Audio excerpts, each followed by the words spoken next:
15 days into the West Asia war, and the global economy has begun to reveal a familiar pattern that companies' prolonged wars, gains and losses rarely spread evenly.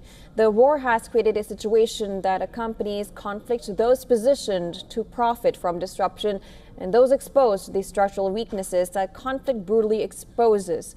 With Brent crude hovering around $100 per barrel for much of the 2 weeks, the divide is increasingly defined by infrastructure challenges, strategic preparation and financial flexibility. In the heart of the conflict, the contrast is stark. Countries such as Kuwait and Qatar have found themselves among the early economic casualties, and both depend heavily on maritime routes through the Strait of Hormuz. As the strait becomes contested territory, export volumes have tightened and insurance costs have surged. While both the countries have limited alternative export routes that amplify fiscal pressure as the crisis drags on. While for some other nations in the Gulf, resilience has translated into opportunity. Saudi Arabia and the United Arab Emirates have leveraged strategic infrastructure that allows them to bypass the Strait of Hormuz.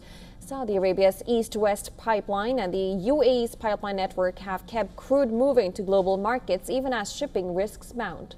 The sovereign wealth funds have diversified investments across logistics, infrastructure and renewable energy, and in more recent weeks they have quietly repositioned portfolios to capture volatility rather than suffer from it.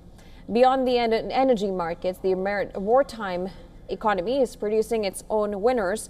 In the United States, defense contractors such as Lockheed Martin and Northrop Grumman are witnessing a surge in demand as allies rush to replenish depleted arsenal, but even this surge cannot conceal the strain spreading through consumer economies. Rising fuel prices have pushed American gasoline close to $5 a gallon, compressing household spending and reviving fears of stagflation. Modern war is a reminder of the ripple effects of conflict that are felt far from the epicenter. India faces mounting pressure as the rise in global crude prices inflates its import bill. It forces policymakers to defend the rupee while absorbing the cost of energy security.